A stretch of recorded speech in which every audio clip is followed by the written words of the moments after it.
Look up there! That's the Jade Chamber!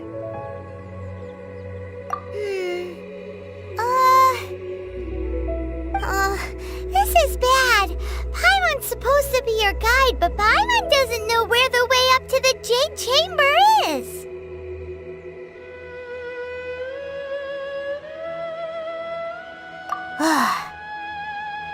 Well, since we want to go to the Jade Chamber, heading to its location on the map is the sensible thing to do.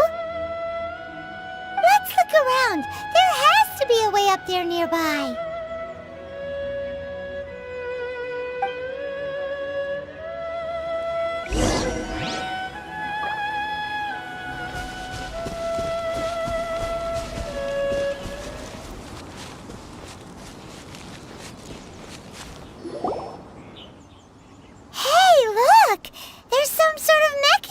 Thingy.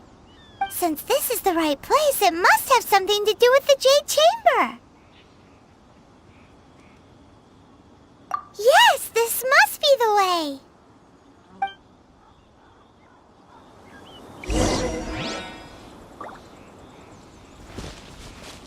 Stand clear.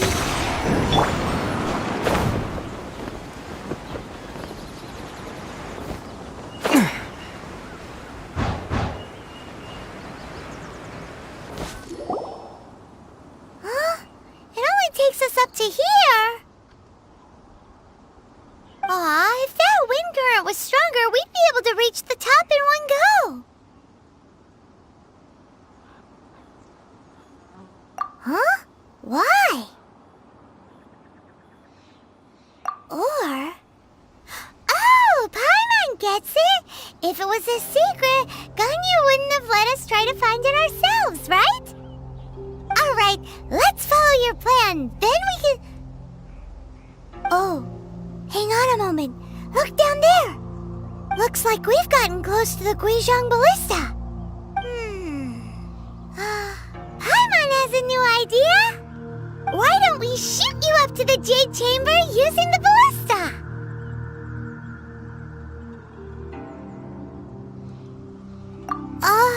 No. Paimon may have just forgotten to think about the safety measures.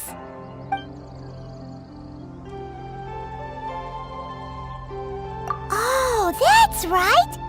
Now that you mention it, we could use the Guizhong Ballista to see if there's another way up nearby.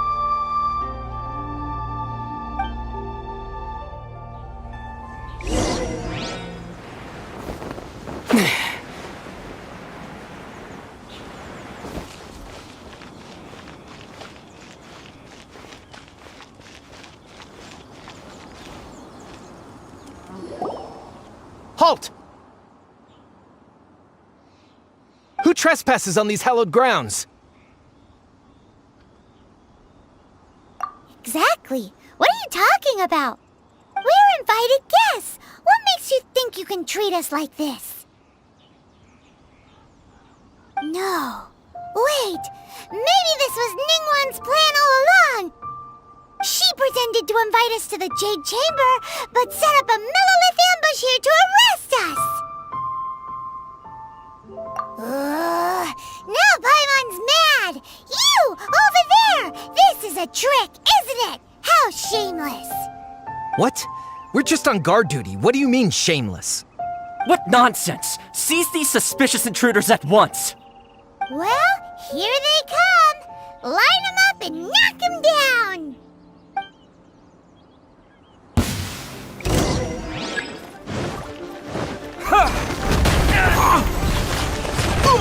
Take the target alive!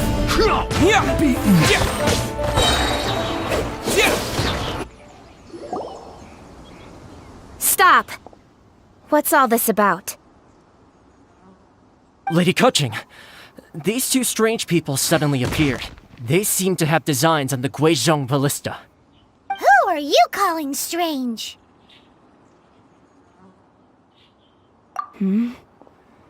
You want to go to the Jade Chamber? Who are you? We're invited guests, here to look for the Lila Qixing. Who are you?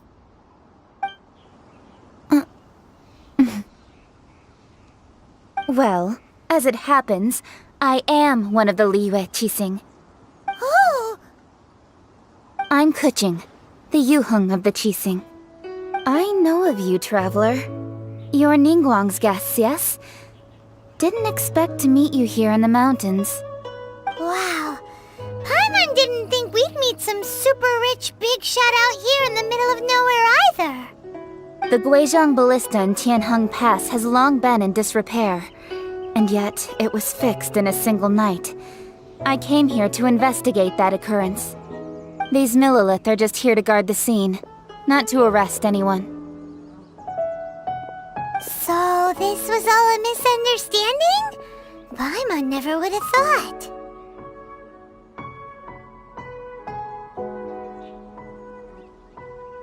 Anyway, for a mortal to be able to repair an Adepti mechanism is quite the mystery, even to the Qixing.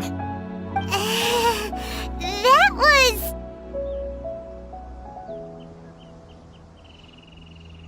Huh? Oh, right. So, Lady Yuheng, might you have any idea why Lady Tianquan invited us to go to the Jade Chamber? Just call me Kuching. I'd say that Ningguang's purpose is to request that the savior of Mondstadt take a more neutral stance. Or at least, to not wholly side with the Adepti. We're not taking sides. We spoke with the Adepti. They want to protect Liyue as well. When you say protect, you're referring to their sanctimonious arrogance, aren't you? Huh? You are mortals and thus under their protection. There was no way they would have regarded you as someone with the ability to assassinate a god. Naturally, they would also regard Ningguang's locking down the area, questioning the citizenry, and pursuit of the assassin to be pointless work. Perhaps they even wonder if there might be a cover-up. I'll say it like it is. They're underestimating us. Well, you've got a point there. Still, this is the first time Paimon's seen a person from Liyue who doesn't respect the gods or the Adepti. Should I respect the shallow sense of time and condescension to mortals that has caused them to delay in moving against us, Qixing? Forget it. I shouldn't speak of them this way. This skepticism is mine alone, and Ningguang does not share it. Either way, I will admit that the actions of the Adepti this time were quite restrained. Rex Lapis's death is indeed an extraordinary circumstance. But to think that they would call for a council of Adepti rather than come down here directly. How surprisingly civilized of them.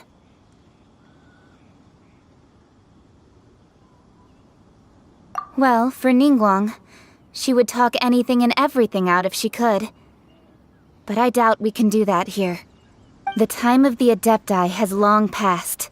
If even the Liyue Qixing don't want to face that truth, then what future is there for Liyue? Another super bold statement.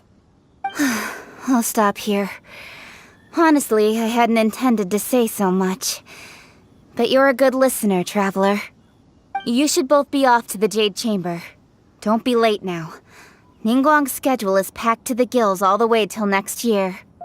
The cream of Liyue's mercantile crop all see ascending to the Jade Chamber as the greatest honor. Each brings rich gifts as they visit, all to curry a little favor with Ningguang. Favor? But... Wait, that's right! Greeting gifts are a staple of Liyue's culture! We need to get one! Not to curry favor or anything, just to respect Liyue's culture. Alright. You can decide on your greeting gift yourselves. Let me tell you how to get to the Jade Chamber first. You didn't actually have to come to Mount Tianheng. Go back to Liyue Harbor. Find a guide at the Yuehai Pavilion, and... well then. May we meet again, traveler. Well, that Yuheng may not respect the gods, but Paimon thinks she's a pretty cool person. So, what should we give to Ningguang when we see her? Oh, right! Paimon dreamed of an amazing snack last night. Sugar-frosted slime. Paimon has a feeling that it would be perfect for a super rich person like Ningguang. Why don't we go with that for a gift?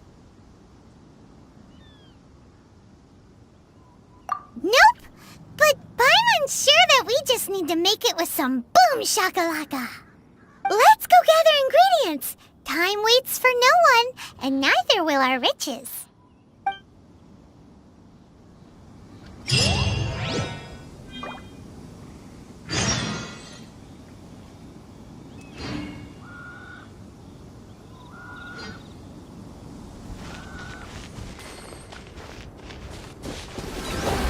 Ooh, look at that slime! It looks crystal clear and very delicious. That's the one!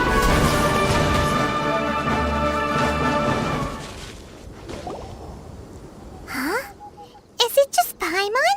Or is there a sweet fragrance in the air? Huh? Did you hear that? It seemed like it came from those ruins over there. Uh-oh. It looks like the treasure hoarders have locked someone inside.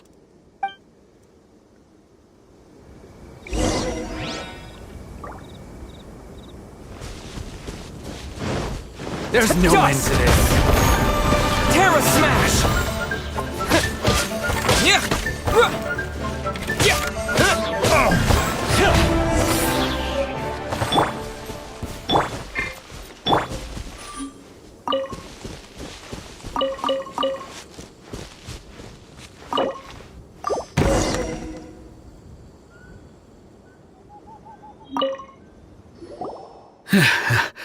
Thank you for your help, kind travelers.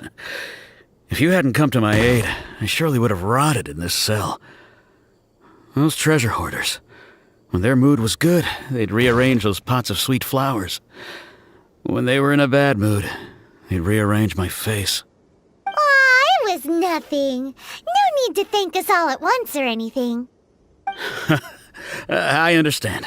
Don't worry, I will compensate you both.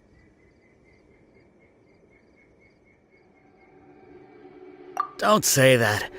I only escaped this predicament because of you. I'm Meng Dan, a supplier for Mingxing Jewelry in Liyue Harbor. I often walk around these mountains in search of antiques. I never expected that those treasure hoarders would have their eyes on the same ruins that I had. Before I knew it, they'd caught and imprisoned me. Is there anything that you lack? Antiques, treasure, various knickknacks, you name it. Well, as long as you want what I have to offer, of course. Wait a moment. Actually, we are looking for something. Oh? And what might that be? Do you have a box that can store presents? We'd like a pretty one. The kind that you can use to store snacks. Of course we do. How can one sell antiques without gift boxes? At Mingxing Jewelry, we have the best gift wrapping service in the 7 nations. Now just give me a moment and I'll let the boss know. You can go see her whenever you require that box. Great! Paimon's sugar-frosted slime now comes in a beautiful package.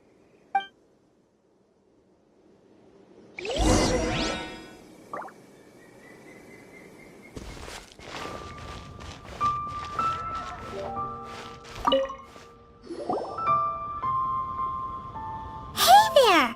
A guy called Meng Dan told us that we could get a nice and shiny box from your store.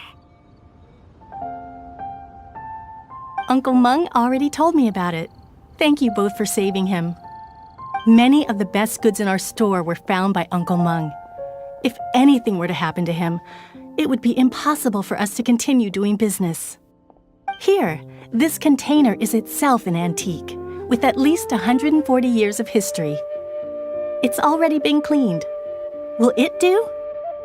Yep. It's great! Hang on a moment. Could we borrow one other thing? Sure, please help yourselves, as long as it's on our shelves. Traveler, this clay pot looks really awesome. If we use an antique as our mixing bowl, we should be able to make a great snack.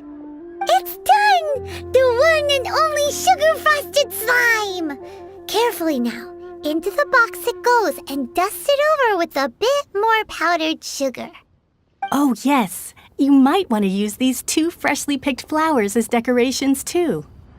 Woohoo! It looks beautiful! Great! Now that we've put all that we've got into this box, let's go to the Jade Chamber to see Ningguang.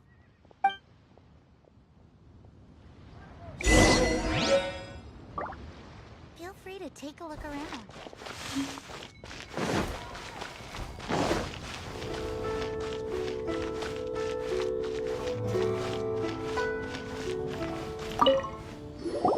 According to Kuching, this is what we should say. Excuse me, do you saw the moon here?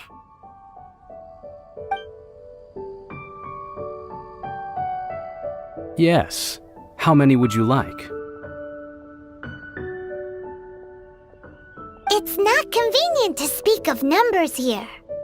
Ah, well said. Please, use this to ascend to the chamber. Yes, speaking of which, are you two the guests that Lady Ningguang has arranged to meet with today? Yep. And yet the code they used was not the one for guests, but for the Yuheng. What's going on here?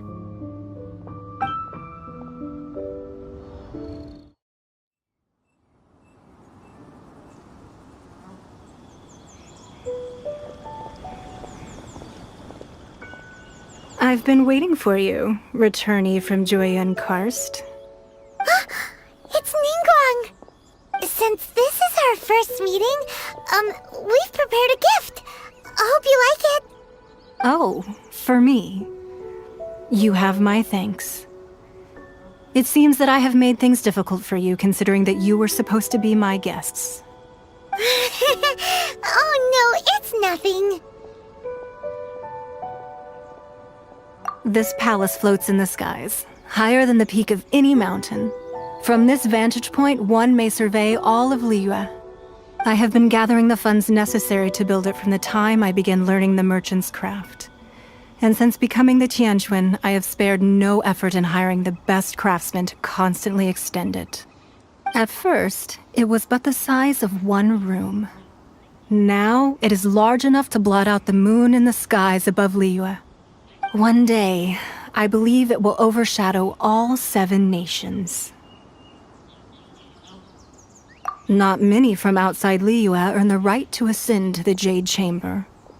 But I have been in correspondence with the acting Grand Master of the Knights of Favonius, who spoke highly of you. As such, I have been putting eyes and ears out ever since you reached Liyue. What? And I finally got wind of your movements when you were on the way to Wangshu Inn. Wait, was Vergoldet one of your people? Just Vergoldet? No. Everyone at Wangshu Inn is one of ours.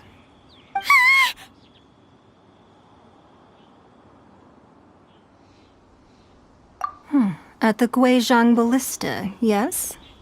You weren't peeking on us from the skies the whole time, were you? I fear that peeking would have been a little difficult from this altitude. Our eyes and ears are more than sufficient. You two are very interesting people, after all. It would be natural to take an interest.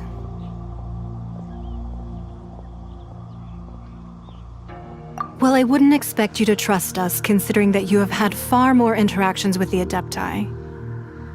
The reason I invited you here was to clear up some misunderstandings.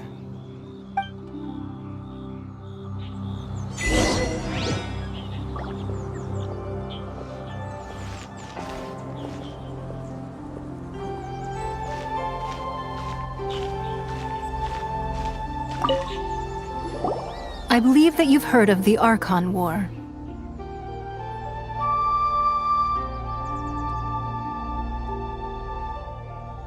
Many gods used to walk this earth, and many long wars were fought between them that did not abate until 2,000 years ago. Much blood was shed, and many lives were lost. In the end, only 7 victors remained standing in Teyvat. They built cities and nations on the corpses of the vanquished, and thus began the era of the Seven. You can see Goyun Stone Forest from here, I trust. It is no natural rock formation. Those are giant spears of rock hurled by Rex Lapis during the war. Beneath the spears lie those cast down by Rex Lapis in those days, gods that failed to seize the title of Archon. Not only is it true that gods may die, but so too has the membership of the Seven changed over the last 2 millennia. Rex Lapis's passing is an unimaginable disaster for Liyue, but the Order of the Seven will not collapse simply because of that. Another Lord of Geo will arise sooner or later. Yet, how are we to forget Rex Lapis? When that time comes, the relationship between the people of Liyue and the gods and Adepti will surely be different from before. Even in a new era, the Liyue Qixing remain Rex Lapis's former subjects. Do you really think us capable of having played a part in his demise? Of lacking the foresight to see the certain repercussions?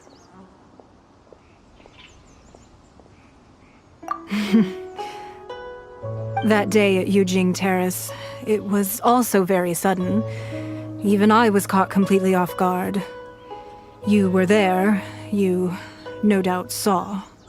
But our enemy has long lain hidden within the harbor. If we do not act against them now, they will surely gain the upper hand. Hiding the Exuvia was a necessary maneuver to take the initiative back, to play the spider while our foes scurry about. Who's this enemy you're talking about? What do you think, traveler? Huh? What are you two talking about? Well answered. The scenery out here is fine indeed, but the wind is a little strong. Our preparations to receive guests within are complete, so please, this way.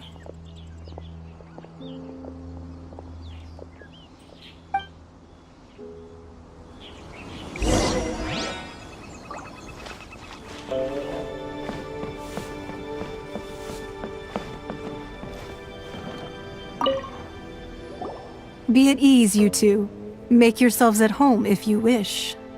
Can we really? I have invited you two here as friends. And when friends come over to play, our enjoyment comes first. Naturally. Ooh! Isn't this that legendary wall? Why, you've kept your ear to the ground, I see. That's because even the storytellers are talking about it. Everyone's after a piece of paper from that wall. It's super famous. That's because that wall records Leo's secrets. Merchants have always been attracted to secrets. But the secrets of the mercantile world are of no interest to you, are they, traveler? You're rather special, really, and I think you're quite aware of that. If possible, I'd like to have your trust. But if you were to choose the more trustworthy person between myself and Kuching...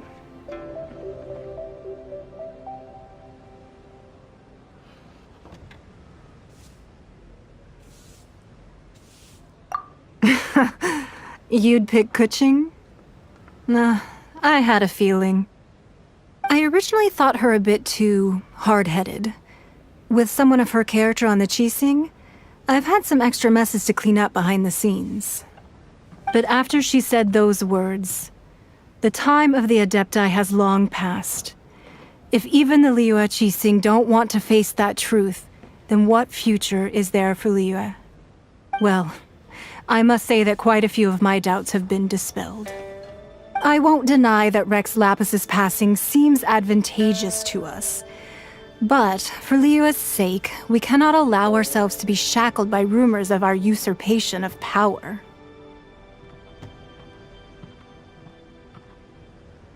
Indeed. It seems that you understood what I meant to say from the very beginning. I called for the gag order and for the Exuvia to be hidden to temporarily stabilize the situation, and also to prevent something similar to the incident in Mondstadt. With Rex Lapis's death, the Fatui have busied themselves with many clandestine actions beyond their diplomatic remit. As the Tianquan, one responsible for Liyue, I cannot be too concerned with appearances when opposing them. Allowing the rite of parting to take place was also meant to buy some time for us to take control of Liyue's administration. It's exactly as Zhongli said. The Qixing only provided the venue for their rite so they could use us for their own ends. Wait, that's right. Speaking of ends, could I say one other thing? Of course. Paimon's heard that anyone who sends a greeting gift gets a little something in return. So, does that include us?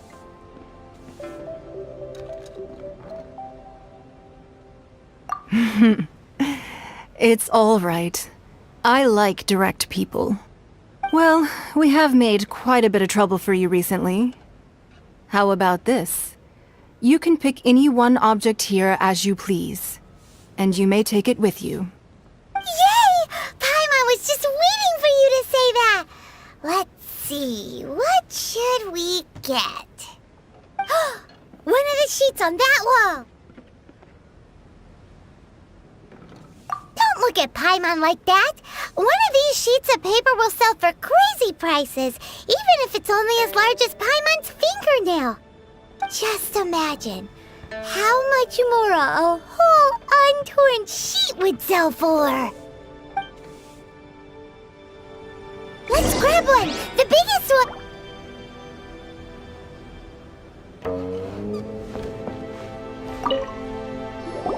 Huh? Well, that was an easy search. The biggest sheet is right up there in the most obvious spot. Let's go with that one. La la la la la. Let's see what's written on it. Huh? There's a place marked with a circle on here. Oh, could it be treasure? Whatever it is, it better make us filthy rich. Let's see what's written over here. Sigil of permission, something, something, Fatui, research, copy. Huh? Aw, that doesn't sound like treasure at all. This piece of paper shows that a Qixing spy discovered traces of classified Fatui research on the Sigil of Permission. Oh, Ningguang did say that the Fatui have been up to all kinds of mischief in the shadows of Liyue, spreading rumors, wanting to get their hands on the Archon's body and whatnot. But research on the Sigil of Permission? Paimon wonders what they're up to. Speaking of which, there's also some connection between you and the Sigil of Permission. Seems there's still more for us to find out.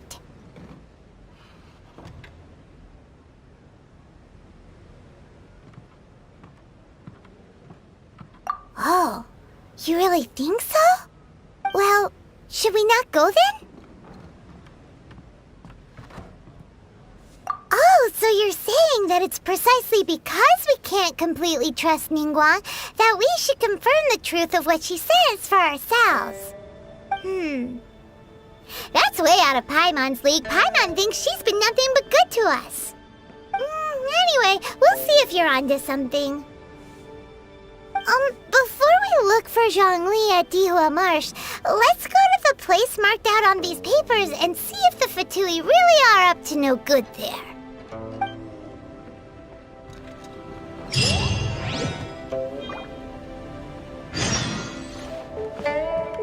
So, have you made your choice? You don't have to confirm it with me. Just choose one and take it. Afterwards, why not sit down for a while in the Jade Chamber? Or have a short stroll? Rest is also an integral part of any journey. All right then. I hope the next time we meet, you will either have already done the right thing, or will be about to make the right call. Sorry. Anything business-related is confidential. There really were Fatui at the location written down on this piece of paper. And they look really mad at us, too. Yeah!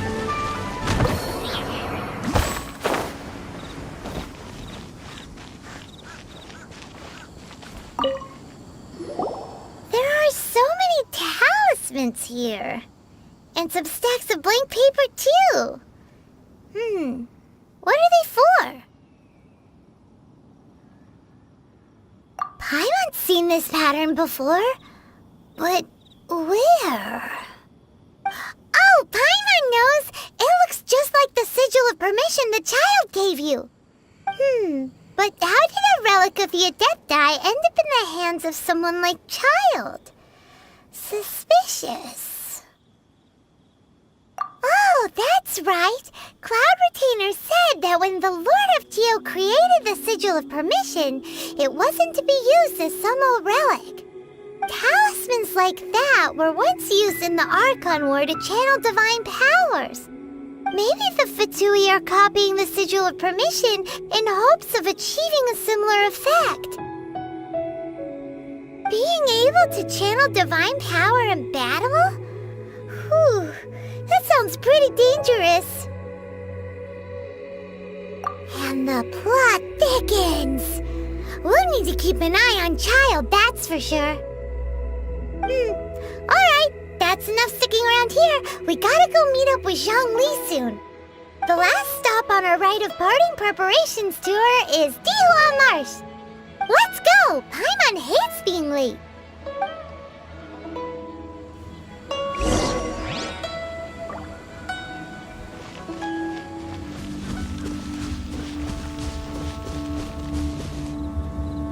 Right on time. I myself only arrived moments ago. Did you enjoy your visit to the Jade Chamber? It was so big and pretty and expensive. Paimon's never seen such a fancy schmancy place before. Indeed. It's second to none in all of Liyue. Then you met with Ningguang, I trust? What did you talk about with her? She's super rich and so generous. Paimon thinks she's very friendly. Yeah, his take on Ningguang is quite different from Paimon's. He thinks that even the tactless Yuheng is more trustworthy than her. Oh, so you also met with Keqing then? What did she have to say? She said the time of the Adepti has long passed. If even the Liyue Qixing don't want to face that truth, then what future is there for Liyue? No respect for the divine.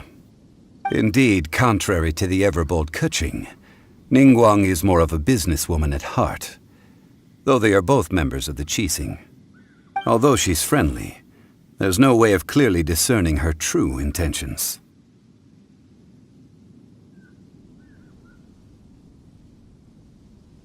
Yes, she has only relied on herself to rise to her current position. No ordinary person could ever achieve that.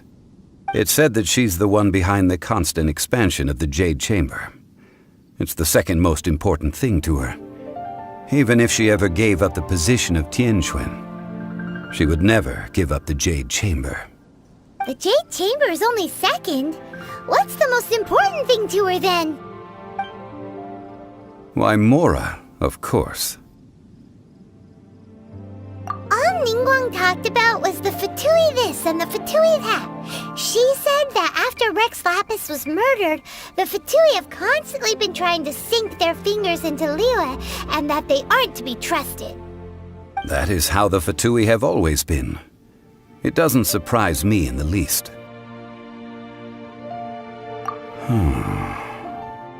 No matter what they may be planning, you must be careful when dealing with the Fatui. Always be on your guard. So, is there anything we need to get for the rite of parting in Dihua Marsh? Yes, as a matter of fact, there is. Today, we'll be gathering wild glaze lilies. Glaze lilies? But why did we come all the way out here? Doesn't the garden in Yujing Terrace have some? Even Qingse Village has glaze lilies. Oh, right! Paimon remembers that Madame Ping is always tending to flowers. Maybe we could ask her. No, those lilies have all been gardened by people. They won't do it all. Dihua Marsh used to be full of glaze lilies. It is a sort of joyful flower that listens to human song.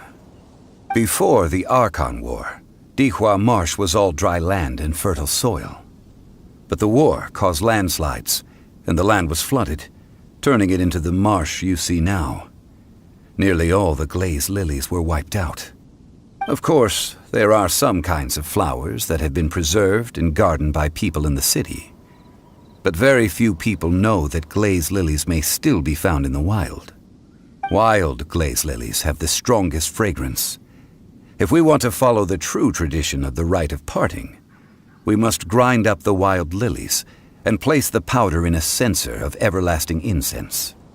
But I'll need your assistance in gathering these flowers. No, I need you to sing to them. Singing to the flowers will make them more fragrant. So how good is your singing? Really? Why doesn't Paimon believe you? We'll only know once he starts singing.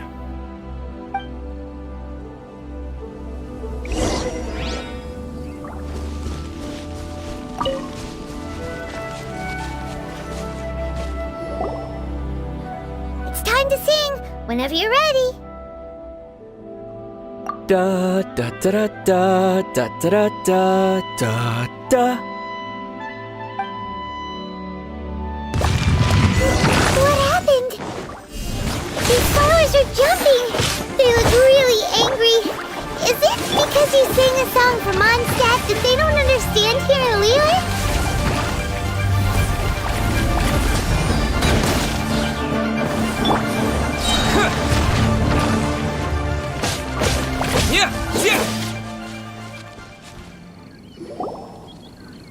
Those weren't Glaze lilies. Glaze lilies wouldn't hit people. This little monster is known as a whopper flower. Strange. These petals look interesting. The Glaze lilies used as a disguise were buried with the whopper flower for too long. The result seems to have surprisingly potent medicinal value. Let's collect what we can of these petals.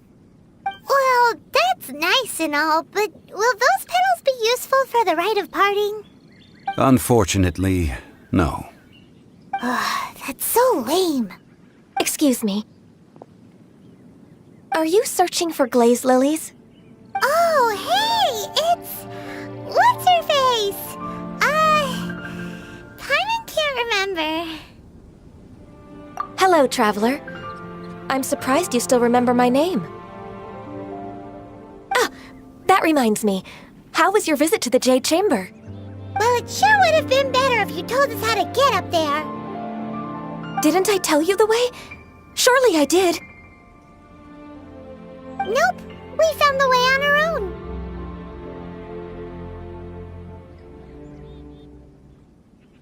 Oh, I see. Uh-oh. I guess I really did forget to tell them. Something seems a little off about Ganyu. She's acting different from the first time we met. Where's her serious attitude now? Ah, well, I met you at that time as an emissary of the Tianquan.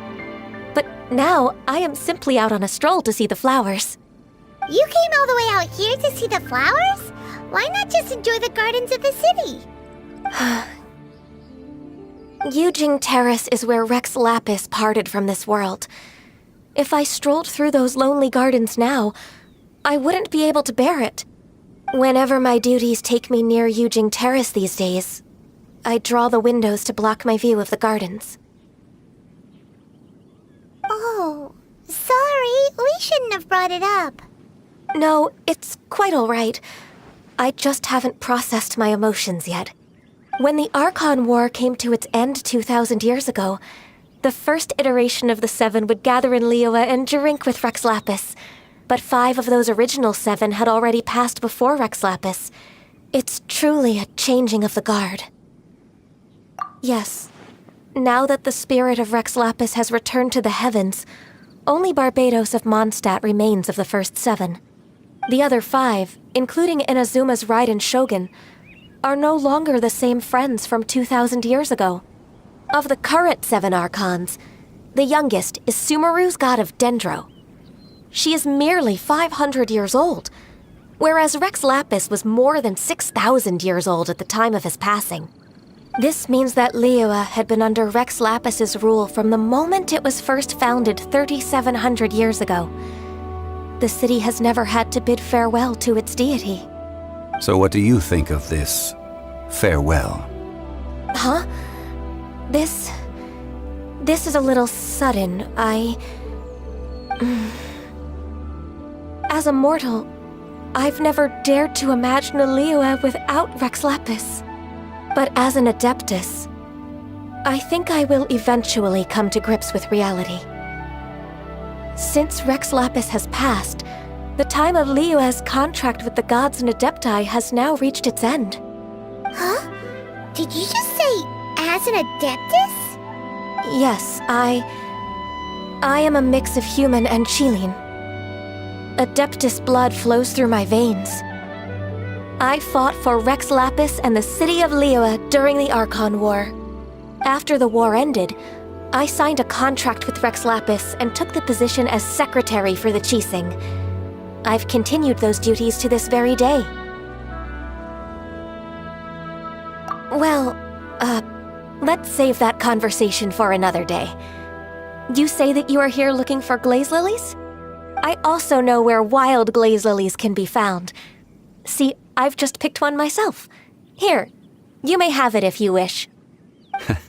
We dare not refuse it. Oh, so did you sing a song before you picked the lily? Indeed, I did. I know this tradition well. In fact, I sang a local Liyue ballad to it. Wow, so you really know your stuff, too. Thanks, Gunyu. No, it is you who I should be thanking. If not for this chance meeting, I never thought that I would be able to contribute to the upcoming farewell for our ancient lord. If you would excuse me, I should return to my work now. Good luck. And that just about does it. Our preparations for the rite of parting are mostly finished. Given the ease of picking glaze lilies, I think this was a fitting end to our tasks, in more ways than one. Yeah, Paimon can already imagine him starting a business in Liyue. I've had enough ventures in my life already. Beginning a new undertaking is always difficult at first, and requires no small amount of effort. And once business is at full steam, the stress of it all only wears away at you over time. So you must be careful to take the time to step back and re-examine yourself. If left unchecked, the wear and tear on your heart may go well past mending. Wow. See? Zhongli sounds like he's already seen it all. Alright, I think it's about time we head back to Liyue Harbor now.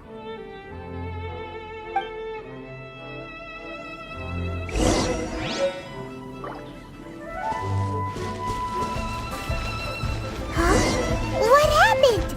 The city gate is swarming with Millilith and... the Fatui? This atmosphere is highly abnormal. It seems as though something big has happened. We should ask around a little, just to be safe. Ah, you're the consultant to Wengsheng Funeral Parlor. Mr. Zhongli, I presume. The Millilith are watching our every move now. These are desperate times. We mustn't act rashly. Desperate times? The Adepti of Joyun Karst are finally on the move. Do they intend to exercise force? Most likely. I've heard that some members of the Qixing have already gone to meet them. Well, I say meet, but it's more like they're attempting to stall the Adepti outside the city. However, both sides were quite obstinate and hit an impasse. It seems inevitable, given the current situation. The Adepti do not acknowledge the Qixing. They only acknowledge the contracts of the Geo-Archon. If the two sides come to blows, Liyue Harbor will be in no position to stop them. Surely the Liyue Qixing are not the sort to give in so easily. Their boneheadedness is known throughout the lands. Yet it's because of that obstinacy that mortals and Adepti are now on the verge of conflict. And what now? How is it that the Fatui have come under fire? That's all Ningguang's doing.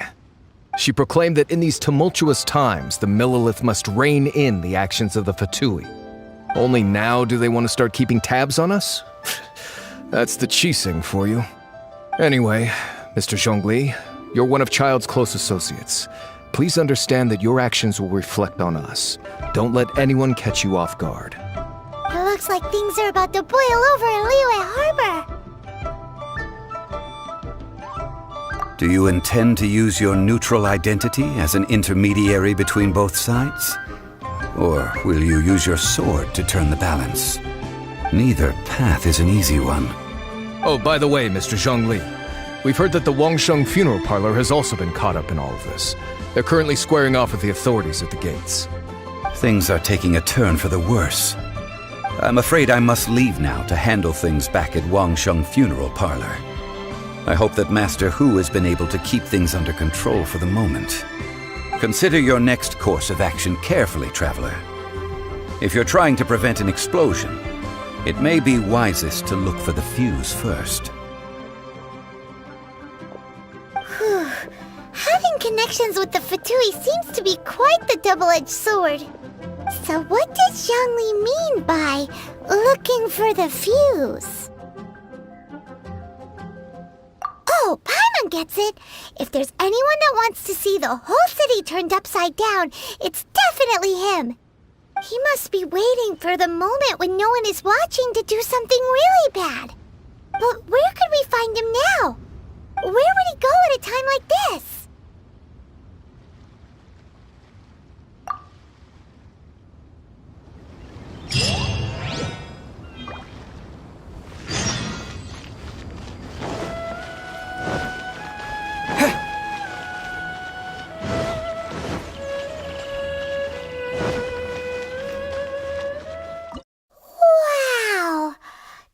The Golden House?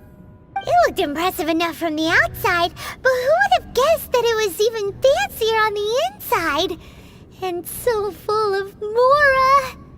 This is where all of Tibet's Mora is minted, right? In that case, maybe they won't notice if a few Mora go missing. Oh, so it's a trap! Tricky. Good thing Paimon's got you here. But even if we can't take any, we can still have a closer look, right? Or better yet, take a nap on top of a mountain of Mora. It's like a dream come true. Oh, right. Back to business. It's quiet. Too quiet. Surely someone's gotta be guarding something as important as the Exuvia. Huh? Look! What happened here? Uh-oh. Paimon smells trouble. Quick! We have to go make sure that the Exuvia is all right.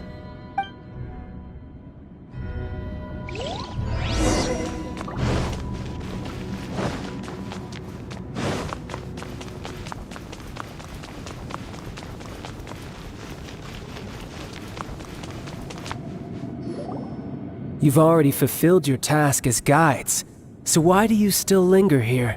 Haven't you already seen enough trouble for today? Huh? Who's there? If you were Fatui, I imagine that you would be entitled to a generous reward from the Tsaritsa herself. But now, you're nothing but dross, and you're in my way. Where should I start? Well, I've never been one to beat around the bush, you know. But who could have possibly guessed that the god of Geo would mysteriously perish the very moment I arrived in Liyue, and that the Exuvia would subsequently be hidden away? If it weren't for that lovely little rite of parting ceremony you put together, it would have taken me a whole lot longer to get the information I needed. Stopping the Mora mints, hiding away the Exuvia. The Qixing are really pulling out all the stops this time. So you've been planning to take the Gnosis from inside the Exuvia all along? As one of the 11 Fatui Harbingers, it's my duty to see the will of the Tsaritsa fulfilled. She will get that which she desires. I'm not asking for your blessing, and there's nothing you can do to stop me anyway. The time for discussion and diplomacy has already passed. I mean, if it were up to me, I would have skipped that stage to begin with. But I'm willing to do as the Tsaritsa deems fit. Either way, we now come to my favorite part. A simple pleasure, and one that I am oh so delighted to be sharing with you. The battle. Battle?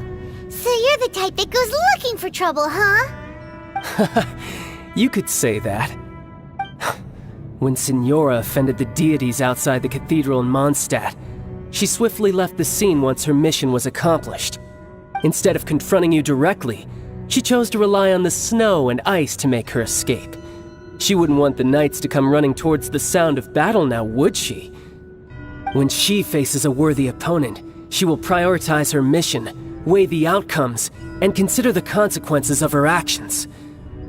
But as for me, the greatest pleasure of being a harbinger lies in crossing blades with strong opponents. We won't let what happened in Mondstadt ever happen again! Oh, so you intend to fight me? Good. I won't kill you, Traveler. I'll just play along, to feel the thrill of battle. Besides, you could never defeat me, not even in your wildest dreams. But hey, try to relish the fight anyway, because if you ask me, without that, what else is there?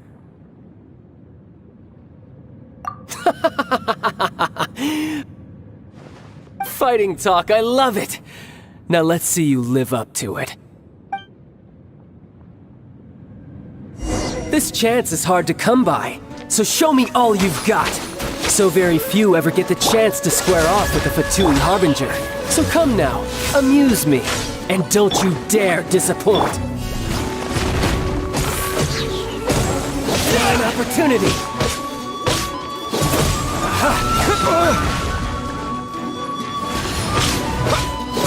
A fine opportunity. How unbecoming.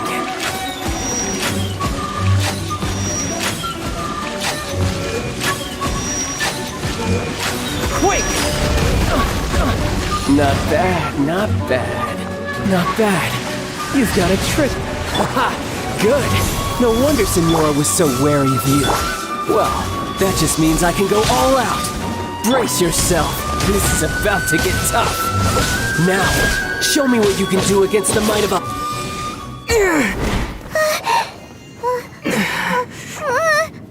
Not bad. Your swordsmanship is quite impressive.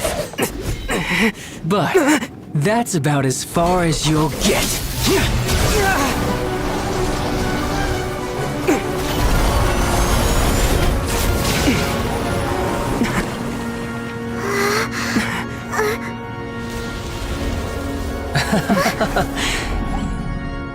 Didn't think you had that card hidden up your sleeve. You were just playing us to get close to the Exuvia!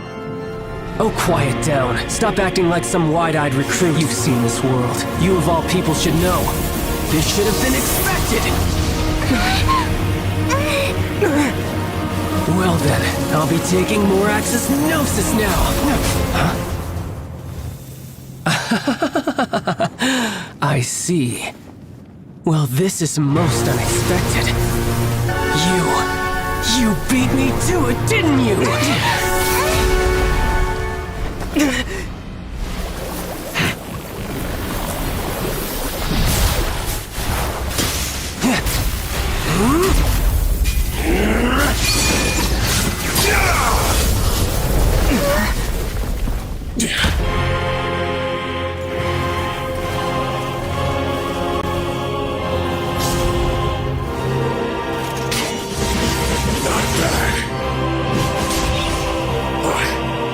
This is going to cost you!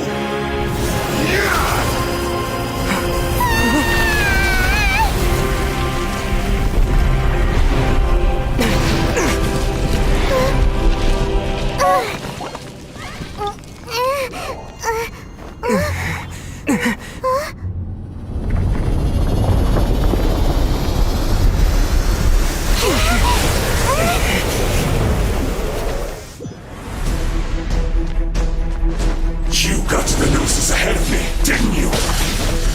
Did you simply move faster? Or did you leak the information regarding the golden alpha to me me on purpose. No matter. Hand the gnosis over, now! Don't make me take it from you! We didn't take it! Terra Smash!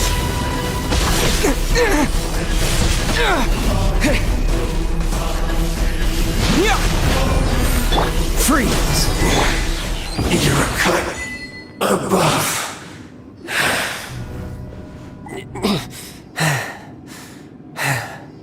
Look! Child's back to normal again! Well then, time to cool off. It seems the burden of the foul legacy transformation was too great for my body. I lacked the opportunity to think this through. And now that I consider the matter more carefully, you never had any chance of beating me to the Gnosis. You had no connection to the Gnosis, no matter where it had been taken. That's what we've been trying to tell you! We didn't take it! Your show of ability today far surpasses that of Signora's initial assessment of you in Mondstadt. Tell me, how could that be? You already know the answer, don't you? I can see it in your eyes. But if that is a secret you wish to keep, I guess I'll just have to curb my curiosity. This battle has already left me satisfied.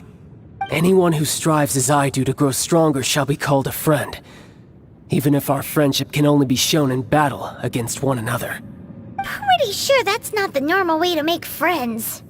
Unfortunately, I must bring this amiable conversation to an end. My quest still beckons. Given that the Gnosis wasn't taken by anyone, then we must look once again to the beginning. Perhaps it was never in the Exuvia to begin with. In fact, it might be that the Exuvia was just a diversion of sorts. What? So you mean that... Yes, it appears so. Interesting to say the least. It seems that the guardian deity of the capital of commerce is also well versed in little maneuvers beyond the boundaries of contracts. As such, we must now look to our backup plan. Backup plan? I had hoped it would never come to this, for the weak will be swept away in the process. The truth is, the world belongs to those who pursue strength. I seldom willingly involve myself with the weak. Unfortunately, we cannot be picky about our methods as Fatui Harbingers. Children must all learn to eat their vegetables sometime. So what are you planning to do? I will awaken the god that lies dormant beneath Guyon's stone forest. A god? Osial, overlord of the Vortex, who was defeated by Morax, the Geo-Archon in the Archon War, and who has remained pinned beneath the waves by the Geo-Archon's stone spears ever since. If such an ancient god were to be unleashed upon Liyue Harbor, defenseless without the protection of its deity, do you think the cunning Rex Lapis would just stand aloof and watch the ensuing destruction? But the Archon War ended 2,000 years ago. How can an ancient god appear in a world now overseen by the Seven? Simple. I've already prepared the means to awaken it. Hey, those are sigils of permission! Oh, Paimon remembers now. The Fatui have been researching them. Indeed. The one that was given to you was just a byproduct of our research. With the power of so many sigils of permission concentrated in one place, along with that which was bestowed upon me as a harbinger by our Tsaritsa, breaking the subduing might of the Geo-Archon spears for a time should be no obstacle. Using the powers of ancient gods in such a situation fails to interest me, and is largely against my principles. But knowing that such an action will not only force the Geo-Archon to show its hand, but you as well, that makes matters a little more intriguing.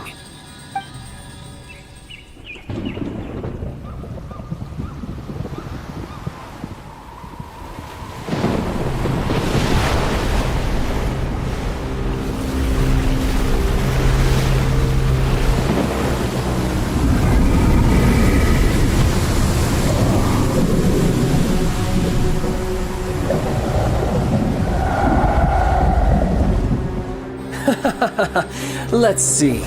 Will the nation that has lost its deity be swallowed up by an ancient malice once more? If you wish to drown together with the people of Liyue, you're free to stay and enjoy the show. Huh? He's already gone. That guy is fast. What's going on?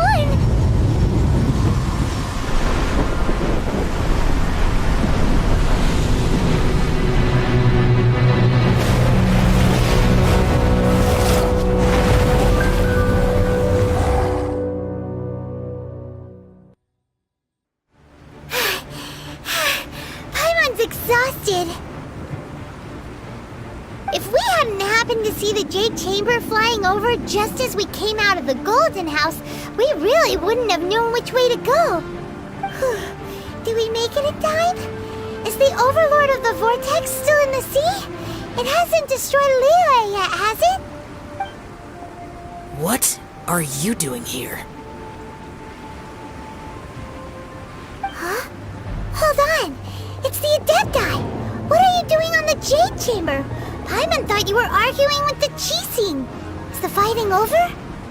Faced with a calamity of such magnitude, we have agreed to put our differences aside for now and unite against this common enemy.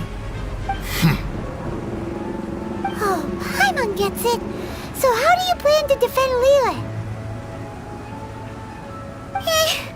Just seeing this Overlord of the Vortex guy puts a pit in Paimon's tummy, even from all the way out here. It's not just you. We've got new Millilith recruits who can't even stand at attention without shaking. The force of an ancient god's presence seems to be too much for ordinary people to handle. Which is why we must stop that monster before it gets any closer to Liyue Harbor. So the Archon War was fought 2,000 years ago against enemies like that thing? Now that's scary. So will the power of the Qixing, Millilith, and Adepti gathered here be enough to stop that god? We've already discussed this together, and our conclusion is not necessarily. What? But all of you are supposed to be the guardians of Liyue. Can't you think of something? One certainly could. Huh? The Qixing did once research the matter of the Guizhong Ballista when it piqued their fancy. And as fate would have it, one who did craft the Guizhong Ballista with one's own hands is here. For what could you mortals ever learn of Adepti mechanisms? Yet it would take one but a little tinkering to turn this ballista into an engine of war beyond your wildest thoughts. I suppose this is one blessing from the Adepti that we should be thankful for. So be it. We shall use the upgraded Guizhong Ballista to fight off that god. All the Adepti here can lend their strength to man it. We haven't a moment to spare. Our battle begins now. Yep.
The three Adepti are manning the Guizhong Ballista.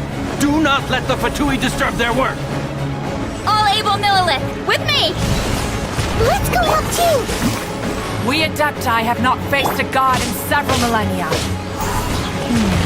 Let one see what you're made of then.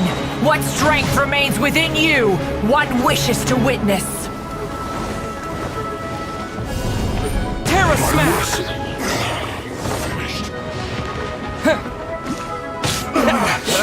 Looks like I went too far. Cook this through up.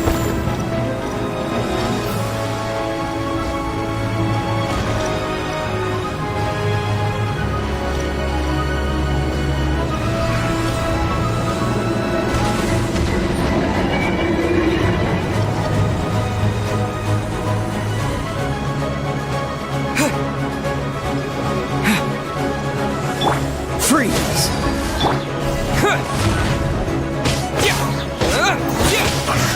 I miscalculated. Cool it! You're in for a little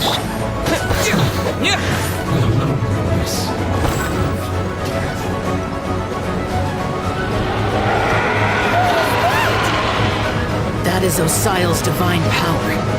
I am very familiar with it. Be careful not to get hit.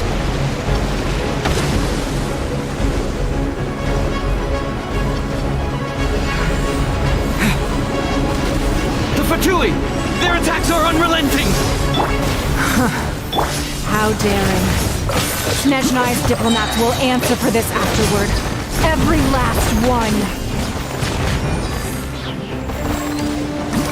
Let's end this quickly!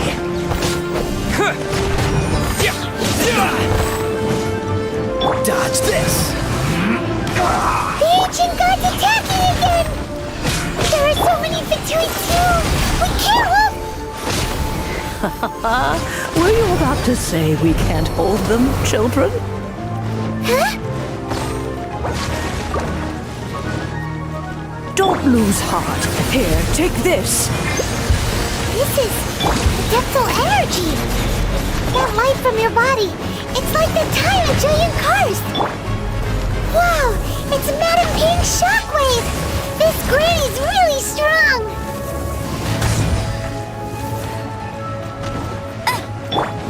This moment will be frozen in time. Dodge this! Looks like I...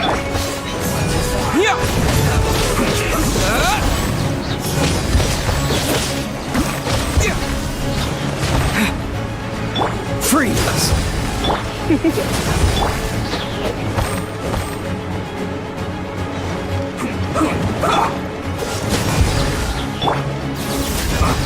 No one escapes my sight! With the blood of the Chilean, I guard you against evil! Cast your fear of injury by the wayside, and fight with all your might! I too did this during the Archon War! So this is what Ganyu's like in a fight! My name means swiftness. Take my power and run as I do. We're going too fast!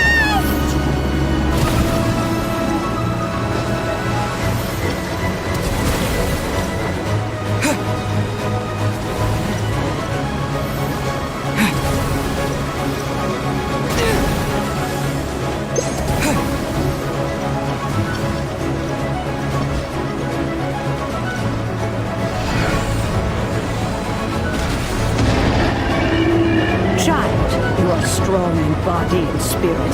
Perhaps you can withstand 3 forms of adeptal energy at once. This will hurt a little. Please bear with us. Once you've adapted, try to use them in battle. Terra Smash!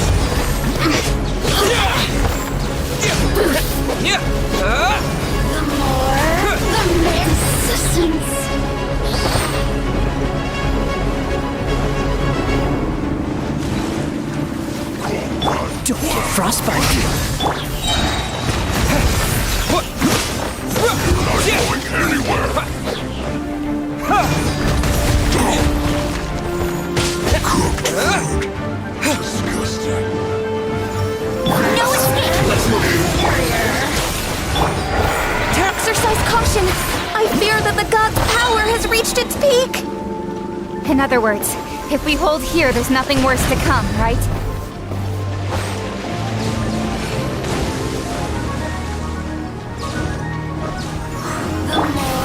spark things up a little. This one will be frozen. Let it rip! Wait! This is it.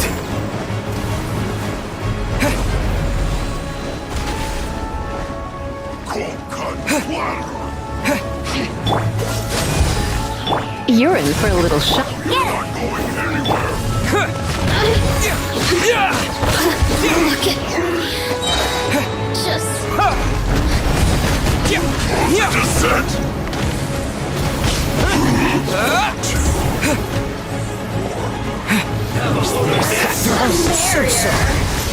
No escape!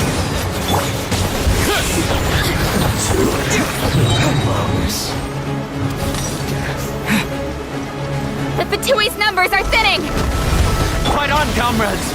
Once we finish this lot off, the Adepti will be able to deal with the god in peace!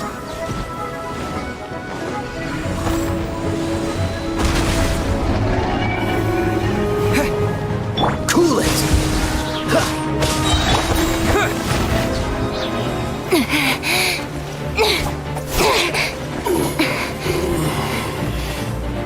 The interlopers are no more. Now we may commit ourselves fully.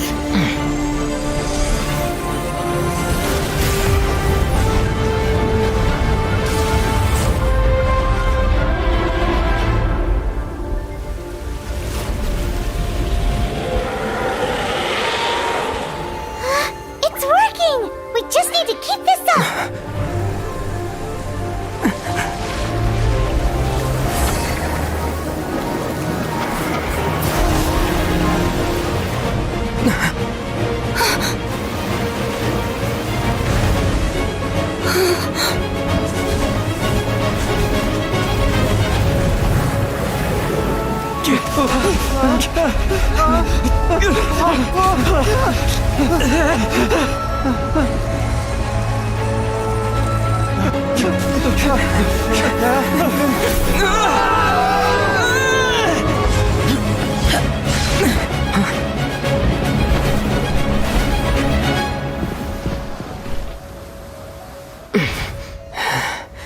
Be careful now. The Guizhong Ballista is destroyed. Without its covering fire, retaliation shall be difficult. But the Jade Chamber is our last line of defense. We can't give another inch, no matter what. I have another idea. What do you mean, Lady Ningguang? I'll sacrifice the Jade Chamber. What is the meaning of this? I understand. Traveler, lend me a hand. Farewell, old friend. Goodbye for now. Let us meet again in the future.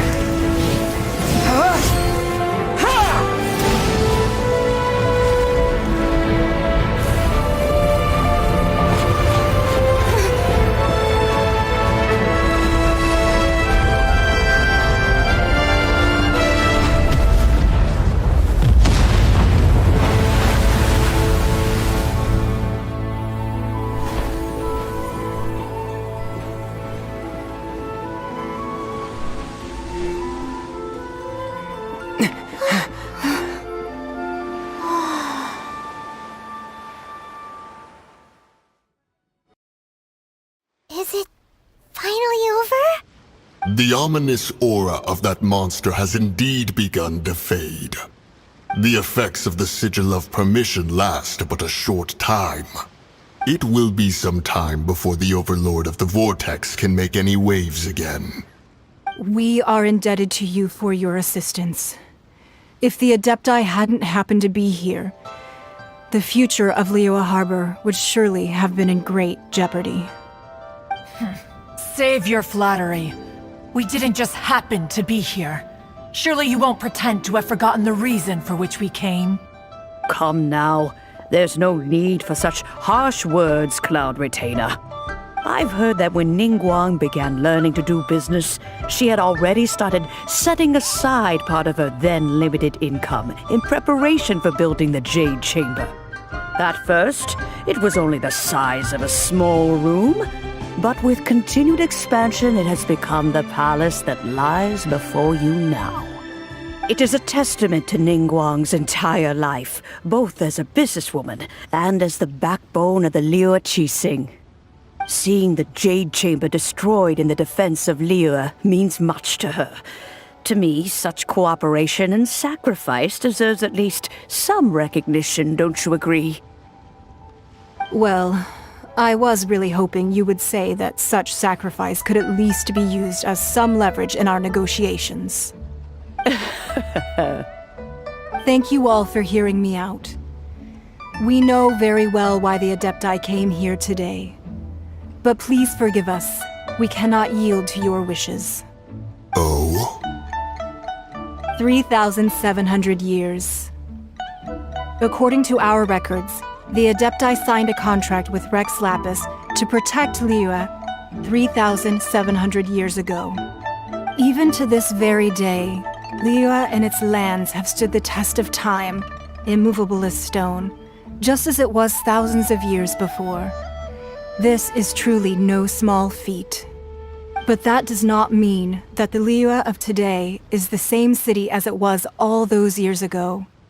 Do not merely cast your protective gaze upon the land. Instead, focus your sights on our city and each of the citizens that dwell within it. Are you questioning our means of protecting Liyue? I mean no offense. I simply hope that our Adepti forebears would see Liyue in a new light. Forebears, you say?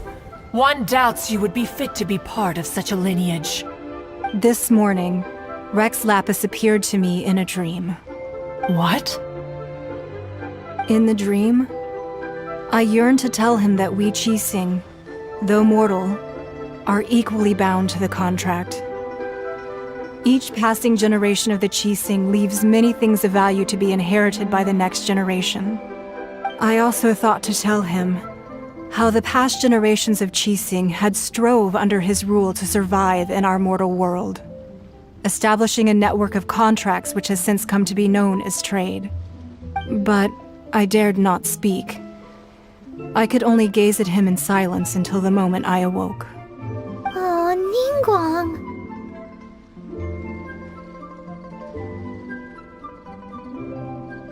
Yet another perspective. What are you trying to say, Outlander?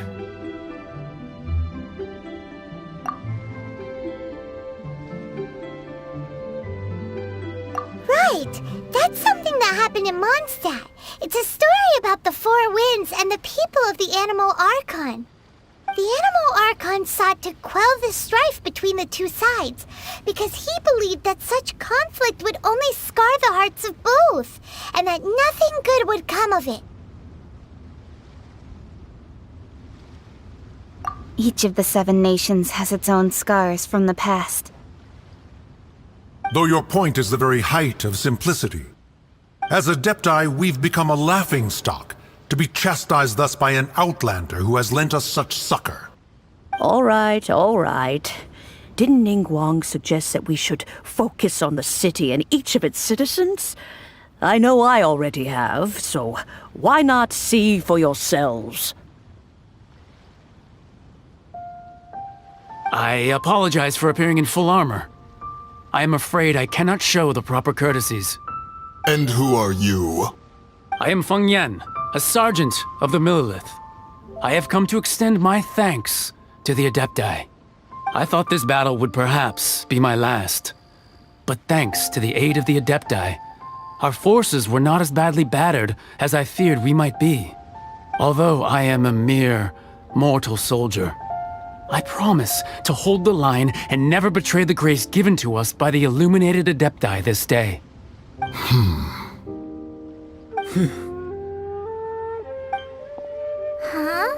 Why does everyone look so down? Didn't we just beat that big monster? Weren't you frightened, dear? It was quite the predicament. I wasn't afraid. All the strong Millelith guards were there, and those powerful heroes with their visions were there. Everyone was there. When danger is near, everyone always protects me. And the rest of the time, they make fun toys and tasty snacks and loads of things that make the harbor so pretty. Thanks for protecting Liyue Harbor. Please come visit us for the next lantern rite. Unfortunately, we wouldn't be able to participate. Huh? Because we are Adepti. Oh, okay. It must be hard being an Adeptus. Aww. You see, this is what Liyue is like today. The country of contracts is grateful to the Adepti for their protection, but it is no longer necessary for the city to rely on the Adepti's power to solve every little niggling matter. Although their blood is weak, there is still strength to be found in those we call mortals. The time of contracts between gods and Liyue has long since passed. Now is the time of contracts between Liyue and its people. Seeing the port around us now, it is hard not to feel a bit out of place. Wouldn't you say so, Cloud Retainer? Your line of inquiry is askew. One did not spearhead this expedition to Liyue Harbor. Seems like the Adepti have had a change of heart.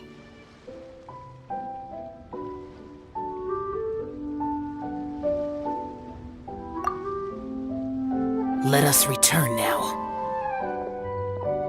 Eager to leave, conqueror of demons. Yes, one understands what the Conqueror of Demons means. The city of Liyue has changed much after our long separation. One fears that by the time one finally grasps the new contracts of Liyue, you humans would have once again changed the place beyond recognition. Fair enough. Away we shall, and return whence we came. Since we Adepti have consensus, then one shall persist no further. But how will we ensure that the Liyue Qixing will not simply exploit their power once we depart? In my view, that is still a thing to be guarded against. All right, Mooncarver, you needn't worry. It seems to me that this right of supervision is best left to the people of Liyue.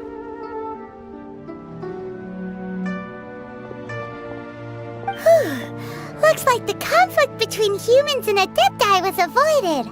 All's well that ends well, huh? Oh, right!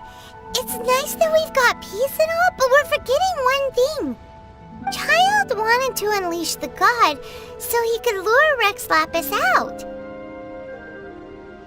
But we were able to handle the Overlord of the Vortex on our own, so Rex Lapis never showed up.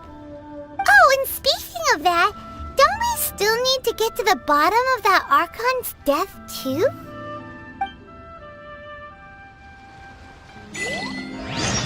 Paimon doesn't get it. But isn't the strongest lead we have the Adeptiless rite of parting that we're organizing? No idea where Zhongli's gone. Let's ask for him at Wangshen Funeral Parlor.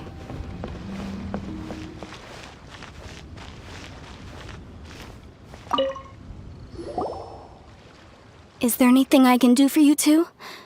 I'm afraid that Wangshen Funeral Parlor isn't in the best state to receive guests. We've come to see Zhongli. Could you please tell him we're here? Unfortunately, Zhongli isn't here at the moment. It seems he went to Northland Bank. Doesn't the Northland Bank belong to the Fatui? Last time we saw Zhongli was before we went to the Golden House. Do you think he doesn't know about the attack on Liyue? Visiting the Fatui at a time like this could only mean more trouble. We had better go and make sure that everything is okay.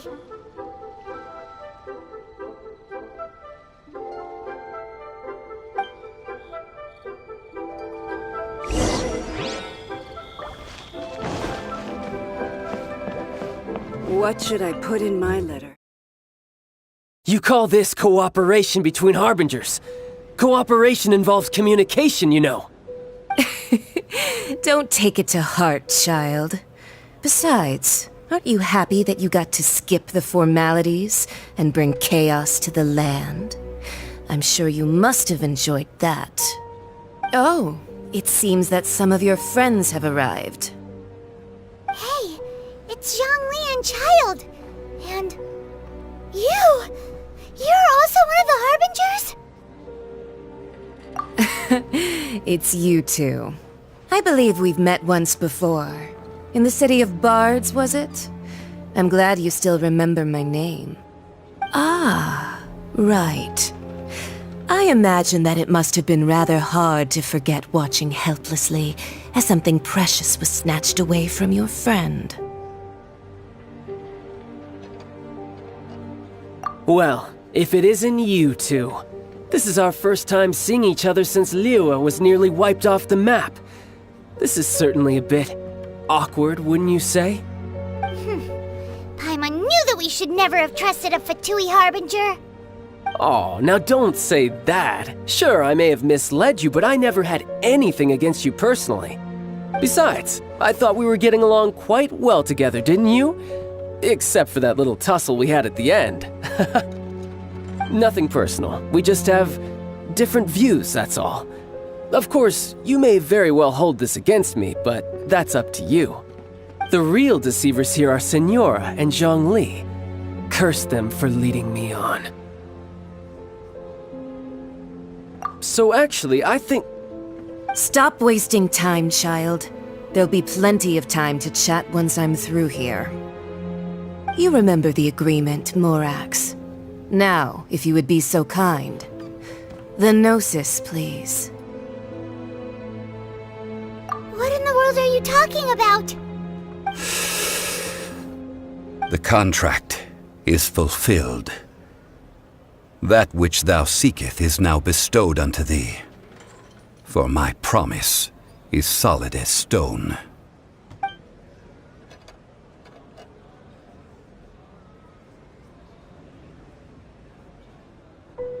How sanctimonious.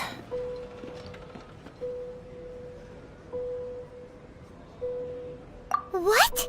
So you're the Lord of Geo? No, wait! That's an exciting twist and all, but why give the Gnosis to the Fatui? I do not give it for free. I give it as agreed upon in the contract, for it is a matter solely between the Tsaritsa and I. Yeah, you don't think you went a little bit too far with that whole fake death thing? Everyone was preparing the ceremony for you, and splat! This big dragon falls out of the sky, and all of Liyue goes into an uproar. Talk about a disaster. Gathering all the forces that had been bubbling behind the scenes, and then stirring them together in a pot that was bound to boil over. That's what he wanted to see, am I right? Wait, what? Perhaps it's best that I explain. As you know, I've dwelt upon this world for more than 6,000 years. It is now 3,700 years ago that I founded Liyue together with the Adepti. Even boulders that can withstand whirlpools will erode with the passing of time. I kept convincing myself that cracks had not begun to form, and that the end of my time had not yet come, until one drizzly day, as I was strolling along the harbor, I heard a merchant tell one of his workers, "You finished your duties. Go ahead and call it a day." I stood motionless among the crowds, asking myself, have I already finished my duties? Oh, Zhongli. But as I began to consider relinquishing my divine role, I soon discovered that many reasons still remained to not hastily depart. Was Liyue, the city I had dwelt in for so long, already prepared to enter its next age? I decided that a test was needed in order to reveal the answer.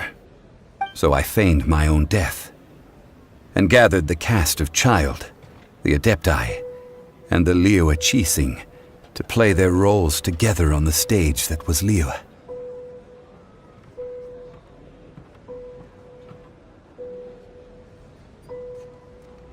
Indeed I was. The gnosis, which I had kept for so many years, suddenly seemed to have lost its meaning.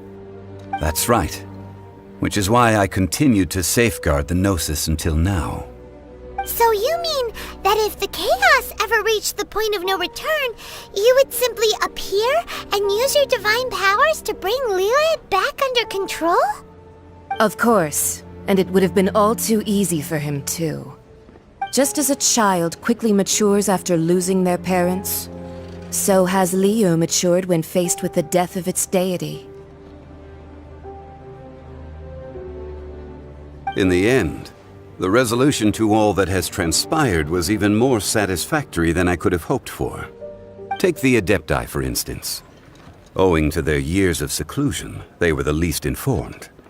Yet when faced with a crisis, they commendably showed the greatest amount of restraint possible. Not only did they manage to cooperate with the Qixing, but in the end, they even made efforts to understand the hearts of the people. Credit is also due to Signora, the emissary dispatched by the Cryo-Archon to fulfill our contract. At my request, she kept everything she knew in strict confidence. This despite the eavesdropping ears of her colleague, Child.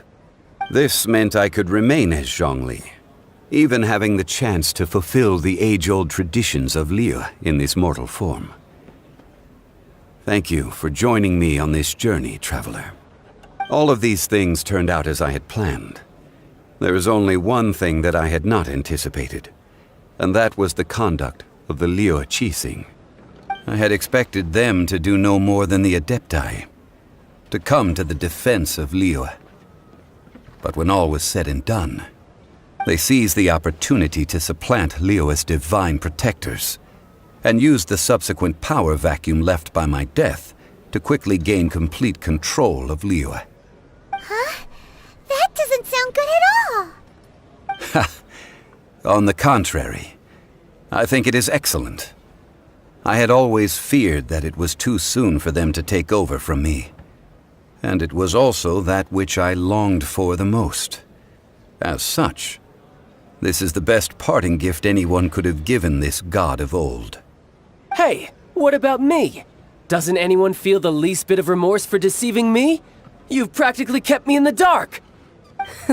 I think that thanks would be more appropriate. You certainly played no small part in all of this, wreaking havoc and turning the city upside down. The Lord of Geo ought to thank you for your performance, if anything. If you hadn't created the pressure of a battle between mortals, Adepti, and a god, the lump of coal resting in the hands of the Geo-Archon, Liyue, would never have been able to become a dazzling diamond of a city. Huh? Just whose side are you on, mocking me like that? Are you itching for a fight? Be that as it may, you've come out of this as the hero of Liyue. I, on the other hand, will be forever prescribed as a disturber of the peace, no? Well then, with the Gnosis in my possession, I have no use for such idle chatter. We should return to Zapoljarny Palace and seek an audience with Her Majesty, the Tsaritsa. Come, child. Fine. I'll meet you there later. I'm not sharing a boat with the likes of you. Do as you wish.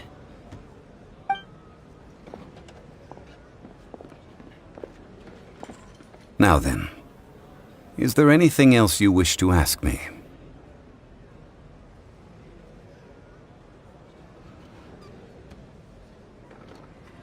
Right! As Zhongli always told us, a good trade is a fair trade. Paimon has no idea what could be a good trade for a Gnosis.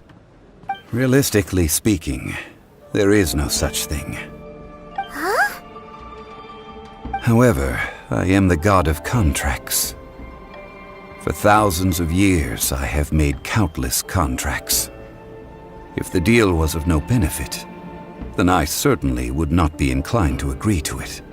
My agreement with the Cryo-Archon will be the last of my contracts as the Geo-Archon.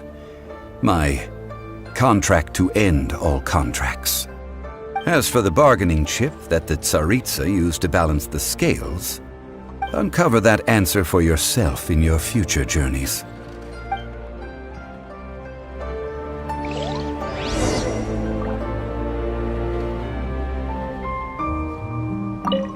Paimon can't absorb so much information at once.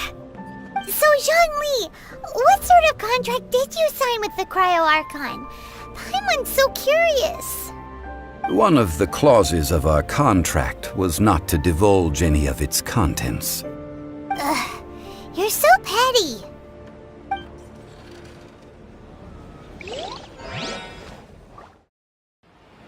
Today's the day of the rite of parting. Although the star of the show is fake, we spent so much time trying to organize it, it would be a real shame not to go there now. Oh, well, since we're going through with this rite of parting, I guess it means that those rumors hit the nail on the head. So Rex Lapis is really... But they didn't catch the culprit, did they? Oh, come on. Do you think that the assassin could have been a normal person? You know what I think. I don't think any of the gossip on the streets you hear from those shady types is worth anything. There's only one real possibility in my mind. I've heard that the assassin was that Fatui fellow. Youngish, pretty high in rank. I think they called him Child.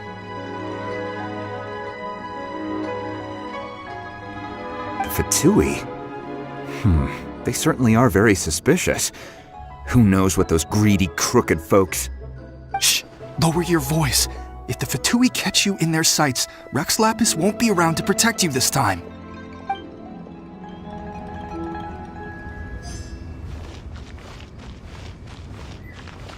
You know that god from the ocean couldn't have just shown up out of nowhere.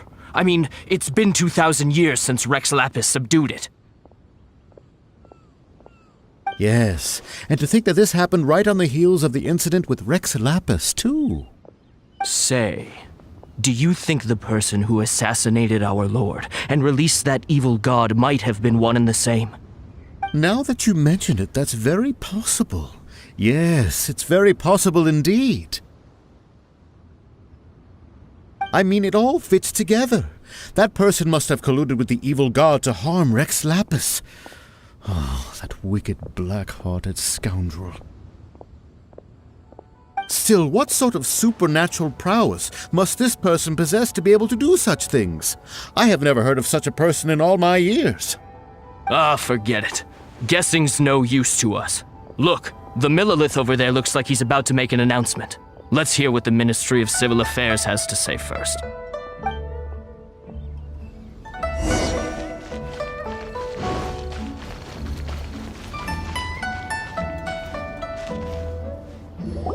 Hear ye all, the Chising's words. Though a dragon soars ageless as the mountains, it too must return to dust. This is common knowledge. Gods and Adepti live glorious lives, but both light and shadow have their season. So too must they face divinely appointed trials. Rumors and hearsay abound on the streets that Rex Lapis was murdered. Now, let the truth be revealed. Having been thwarted in his trial, Rex Lapis's soul has recouped the celestial heights. He beseeches the people of Liyue to grieve not and to let not their hearts be saddened.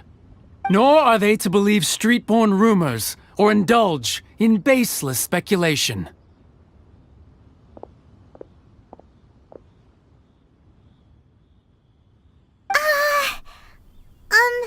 Paimon needs a translation on what the Chising's announcement said. So that's how they're spinning it. Something feels off. Why would they suddenly give up looking for the murderer? Not to mention how this excuse sounds like something they just made up on the spot. Could the Chising already have known that Rex Lapis wasn't dead? But Zhongli said that neither they nor the Adepti knew anything. Did Zhongli tell them in secret after his gnosis changed hands? Exactly, right? Ooh, seems like the rite of parting has been going on for a while now. Let's go have a look.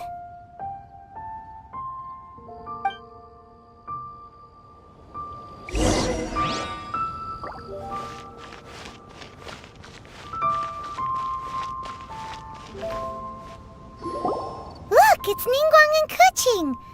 Are they saying something? Are their speeches over? As said previously, Rex Lapis's soul returning to the heavens is the end of the contract. And it is also the end of an era. 3,700 years of contracts burnt and reduced to ash. We, the people of Liyue, were indeed prosperous. But blinded by our prosperity, we forgot that time can be pitiless. The long, unending dream of our Archon walking among us. Now that we have awoken from our dream, we must learn to say farewell. Will you stand with us as we re-establish our contracts? As we build a new age of prosperity? So concludes the words of Her Eminence the Tianquan. Does Her Eminence the Yuheng have anything to add?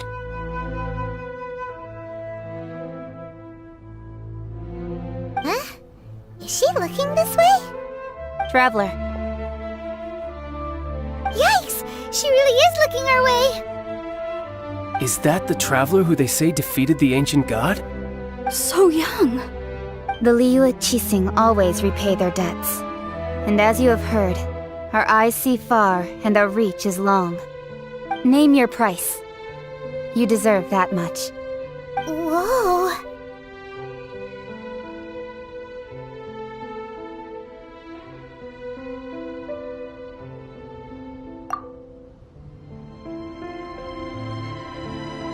Well, could you help me put up some missing person posters?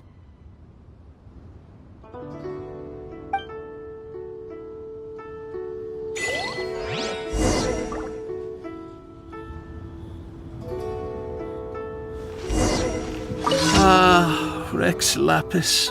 Rex Lapis. Now that I think about it, if everyone's of the same mind as me, perhaps mementos for Rex Lapis might be the best short-term business opportunity.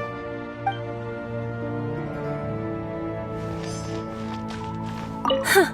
And to think I'd put my best perfume on before coming here, thinking you'd like it. But it seems as if those perfumes really were meant to be offered to Rex Lapis. Well, that's fine. Suffer no rivals in love, they say. And that's 3 gone in 1 stroke.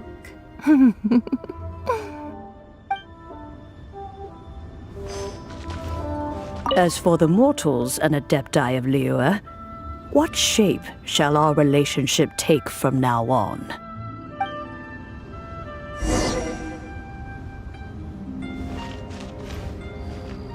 Roping you in was possibly the most masterful move we could have made.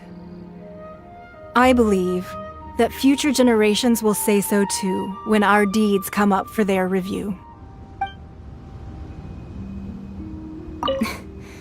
Why, were you just trying to look cool earlier, or are you really that selfless? If you were looking for someone, you could have just told me that in private. The cleanup of the premises, managing the crowds as they exit, making an account of the rite. There's much that remains to be done. I didn't miss anything, did I?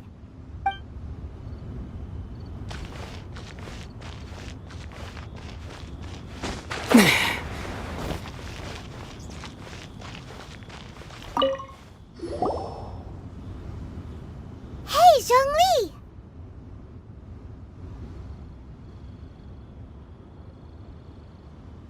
Look at this! Everyone in Liyue is caught up in their emotions, thinking that they'll never see Rex Lapis again. And here you are looking all relaxed. Why would I not feel more at ease after laying down the burden I have borne for 3,700 years? Right. If the two of you can spare the time, I should treat you to a meal at the Shinya kiosk. Ha! That sounds like big talk, Zhongli. Paimon might have believed you if you were treating us to some third-round knockout, but you'd have to pay out your nose just to stand inside Shinya kiosk. Are you sure you can afford it? You're right. I do like the Mora. As the Rex Lapis Morax, I can easily create Mora. But since I have chosen to walk this earth as the mortal Zhongli, I should abide by the same rules that mortals do. When I was journeying with you, though I still had the Gnosis in hand, I knew that I must soon retire from my role as an Archon, so I had to rehearse a little for my new life. Oh, no wonder! Paimon gets it now. You didn't look at the price tags when we were spending because you've never had to. But since you weren't used to not being able to just make more Mora as and when you wanted to, you had to try becoming a parasite to society who lives off of other people's credit. Well, we were only spending Fatui money. You don't have to say it like that. In the City of Commerce, we do not merely exchange money or goods. We also exchange knowledge, memories, and foresight, as well as positions, roles, and lives. The Archon Morax could never experience life as the true mortal Zhongli could, no matter how many times he descended to be with his people. I must thank you for that. I will treasure the memories that I made as Zhongli, traveling the streets of Liyue with you. That is true. But there is no journey that does not end. No meetings without partings. Paimon thinks that we should make a move and continue our search for the Seven. I fear that continuing your journey may be difficult. The nation that neighbors Liyue by sea, Inazuma, is presently closed. The Electro-Archon Ball. And just as the people of Liyue preferred to call me Rex Lapis, she too goes by another name among locals in Inazuma. Paimon thinks we've heard that one before. Raiden? That is the case. And since Raiden is also the Shogun of Inazuma, people call her the Raiden Shogun.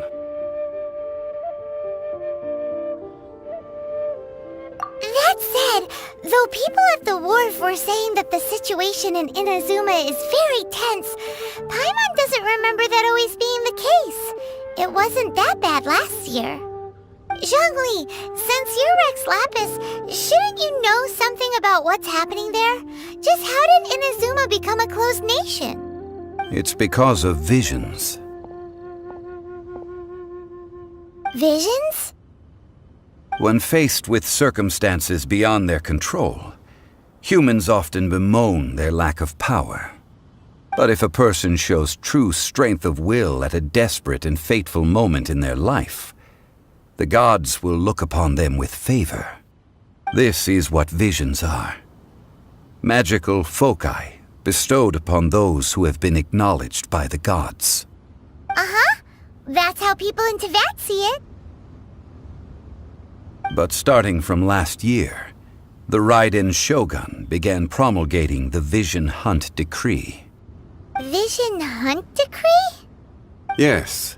It was an order to seize all visions within Inazuma's borders, and to inlay them upon the hands of the statue of the omnipresent god.